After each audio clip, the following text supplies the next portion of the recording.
கோவையிலும் ஜல்லிக்கட்டுக்காக இளைஞர்கள் பெண்கள் நடத்தி வரும் போராட்டம் இரண்டாவது நாளாக தொடர்கிறது. கள தகவல்களை வழங்குகிறார் நமது செய்தியாளர் சுரேஷ்குமார். கோவை வஉசி மைதானத்தில் தற்போது நம்ம பார்க்கின்ற காட்சிகள் தான் இவை. நேற்று காலை 10 மணி முதல் இங்கு குழுமியிருந்த இளைஞர்கள் கிட்டத்தட்ட 5000க்கும் மேற்பட்ட இளைஞர்கள் வஉசி மைதானத்தில் குழுமியிருந்தனர். விடிய விடிய இங்கு போராட்டம் நடைபெற்று வந்த நிலையில் அதிகாலை முதலே இங்கு இளைஞர்கள் ஒன்று கூடி தற்பொழுது ஜல்லிக்கட்டுக்கு ஆதரவாகவும் பீட்டாவுக்கு எதிராகவும் தொடர்ந்து ஆர்ப்பாட்டம் செய்து வருகின்றனர். இங்கு இளம் பெண்கள், சிறுவர்கள், இளைஞர்கள் என அனைவரும் குழுமியிருப்பதை நீங்கள் கண்கூடாக பார்க்கலாம். தொடர்ந்து இவர்கள் ஆர்ப்பாட்டம் செய்து வருகின்றனர். நேற்றைய தினம் தமிழக அரசு சார்பில் சென்னையில் இளைஞர்களை சந்தித்த போதிலும் அதில் போதிய திருப்தி அடையாத இளைஞர்கள் தொடர்ந்து தற்பொழுது போராட்டத்தில் ஈடுபட்டு வருகிறார்கள். அவர்களிடம் இது குறித்து நாம் வினவலாம்.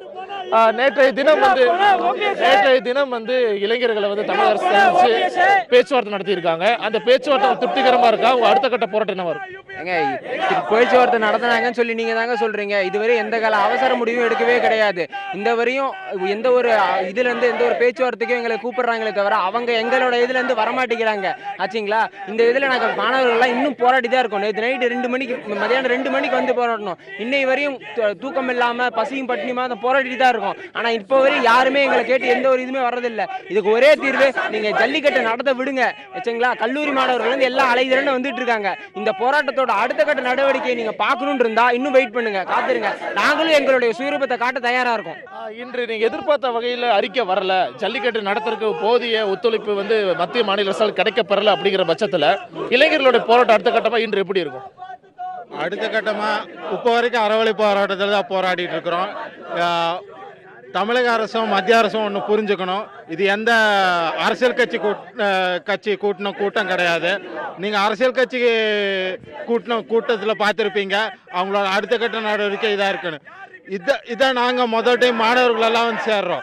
அடுத்த கட்ட நடவடிக்கை என்ன இருக்குன்னு எங்களுக்கும் தெரியாது, அவங்களுக்கும் தெரியாது. அவங்க வந்து என்ன சொல்கிறதுனா, நாங்களாம் படித்தவங்க, அதனால் நாங்கள் எங்கள் புத்தி யோசிச்சு வேற ஏதாச்சும் விவகாரமாக ஏதாச்சும் யோசிக்கிறதுக்குள்ள அவங்களா தயவு செஞ்சு இறங்கி வந்து அந்த சட்டம் ஏற்றி ஜல்லிக்கட்டு நடத்தணும் அப்படின்னு சொல்லி நான் தாழ்மையாக கேட்டுக்கிறேன். இங்க இருக்கக்கூடிய இளைஞர்கள் மட்டுமல்ல, தமிழகம் முழுவதும் போராட்டத்தில் ஈடுபட்டுள்ள இளைஞர்களின் கருத்து என்னவாக இருக்கிறது என்று பார்த்தால், தமிழக அரசு கேட்டுள்ள கால அவகாசம் என்பது இவர்களுக்கு போதிய திருப்தி அளிக்கவில்லை என்பதும், ஜல்லிக்கட்டு ஒன்றே தங்களது போராட்டின் தீர்வாக இருக்கும் நிலையில் தமிழகத்தின் பாரம்பரியத்தையும் கலாச்சாரத்தையும் பறைசாற்றக்கூடிய ஜல்லிக்கட்டை உடனே நடத்த மத்திய மாநில அரசுக்கு நடவடிக்கை எடுத்தால் மட்டுமே தங்களது போராட்டத்தை கைவிடும் என்று உறுதிப்பட தெரிவித்துள்ளனர். புதிய தலைமுறைக்காக கோவையிலிருந்து ஒளிப்பதிவாளர் தீபனுடன் சுரேஷ்குமார்.